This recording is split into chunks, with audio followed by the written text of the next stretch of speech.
Hello everyone, আসসালামু আলাইকুম। আমি সাদিয়া আহমেদ, কিরগিজ ন্যাশনাল ইউনিভার্সিটির ফ্যাকাল্টি অফ মেডিসিন ডিপার্টমেন্টের অধ্যয়নরত একজন শিক্ষার্থী। তো সবাইকে নতুন আরেকটি ভিডিওতে স্বাগতম।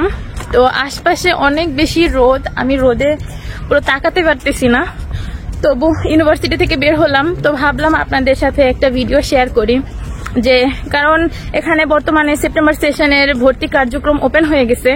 আপনারা সবাই হয়তো জানেন যে এখানে বছরের 2টি সেশনে স্টুডেন্ট এডমিট নেওয়া হয়, একটা ফেব্রুয়ারি সেশন, একটা সেপ্টেম্বর সেশন।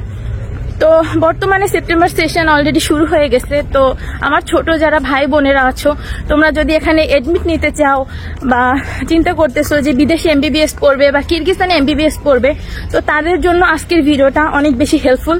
তো আশা করি তোমরা ভিডিওটা শেষ পর্যন্ত দেখবে। তো চলো ভিডিওটা শুরু করি। আমি এদিকে ঘুরি, এদিকে অনেক বেশি রোদ লাগতেছে। তো যাই হোক, আজকে আমি ভিডিওতে যেটা আলোচনা করব সেটা হলো এই কিরগিজস্তানের সরকারি ইউনিভার্সিটিতে এডমিশন নেওয়ার জন্য তোমার কি কি ডকুমেন্টস প্রয়োজন এবং তুমি কিভাবে এখানে এডমিশন নিতে পারো। তো আমিও এখানকার একটি সরকারি মেডিকেল ইউনিভার্সিটির অধ্যয়নরত একজন শিক্ষার্থী, কিরগিজ ন্যাশনাল ইউনিভার্সিটি। তো আমি যদি এখানকার কথা বলি যে তুমি কিভাবে এডমিট নিতে পারো, সেক্ষেত্রে প্রথমেই তোমার এসএসসি এইচএসসি মার্কশিট সার্টিফিকেট, তুমি তোমার এসএসসি এইচএসসি মার্কশিট সার্টিফিকেট এগুলো জমা দেওয়ার 3 থেকে 7 দিনের মধ্যে তুমি এডমিশন লেটার পেয়ে যাবে। তারপরে এডমিশন লেটার পাওয়ার পর তোমার পাসপোর্টের স্ক্যান কপি, তোমার পাসপোর্টের স্ক্যান কপি জমা দিবে। পাসপোর্টের স্ক্যান কপি জমা দেওয়ার ওভাবে আবার 2 থেকে 3 ওয়ার্কিং ডেসের মধ্যে তুমি তোমার ভিসাও পেয়ে যাবে। তো এ ব্যাপারে ওরকম কোনো প্যারা নেওয়ার কিছু নাই, মানে খুব সহজেই ব্যাপারটা হয়ে যায়। আর যদি কোনো স্টুডেন্টের এটা প্রশ্ন থাকে, মানে যদি কোনো স্টুডেন্টের না, ম্যাক্সিমাম স্টুডেন্টেরই এটা প্রশ্ন থাকে যে এখানে এডমিশন নেওয়ার ক্ষেত্রে মানে কি কি যোগ্যতা প্রয়োজন, সবার মনে একটাই প্রশ্ন। তো সেক্ষেত্রে যদি আমি বলি কি কি যোগ্যতা প্রয়োজন, সেক্ষেত্রে তোমার সর্বপ্রথম যে বিষয়টা উঠে আসে, তোমার এসএসসি এইচএসসিতে তুমি সায়েন্স গ্রুপের হতে হবে অবভিয়াসলি। আর সেকেন্ড হলো তোমার মেডিকেল এক্সামে, বাংলাদেশে মেডিকেল অ্যান্ড ডেন্টাল যে এক্সামটা, সেই মেডিকেল এক্সামে তোমার 40+ মার্ক থাকতে হবে, নতুবা তুমি বাংলাদেশে গিয়ে বিএমডিসি পাবে না।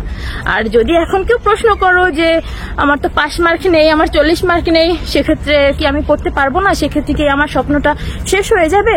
তো সেক্ষেত্রে আমি বলবো যে না, সেক্ষেত্রে তুমি পড়তে পারবে, কিন্তু বাংলাদেশের রিকোয়ারমেন্ট অনুযায়ী তুমি বাংলাদেশে ডাক্তারি করতে পারবে না।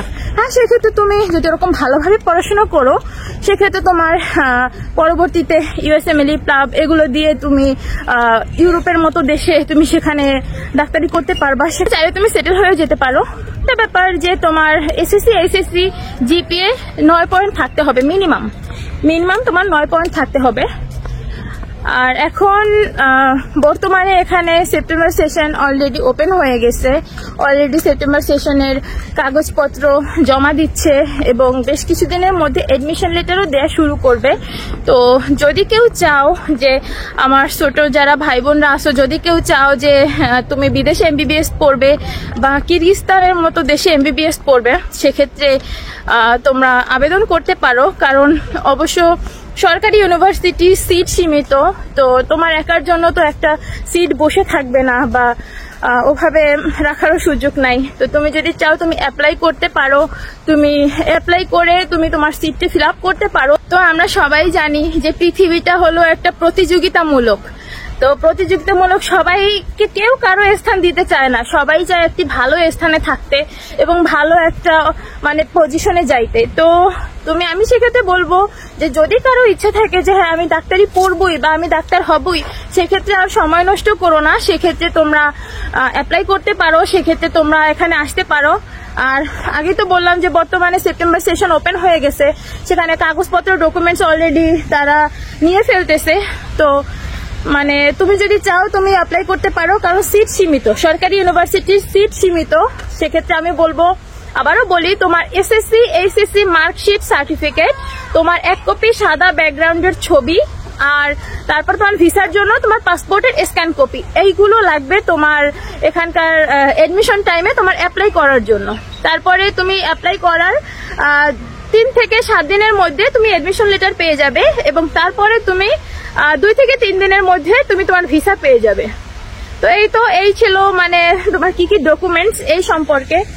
তো বাইরে অনেক রোদ, আমি আমার ভিডিওটা আর বেশি বড় করব না, আমি এখন বাসার দিকে যাব, আমার ক্লাস শেষ হয়ে গেছে। তো পরবর্তী ভিডিওতে তোমাদের সাথে আমার আবার দেখা হবে, সেই পর্যন্ত তোমরা ভালো থাকো, সুস্থ থাকো। আসসালামু আলাইকুম, আল্লাহ হাফেজ।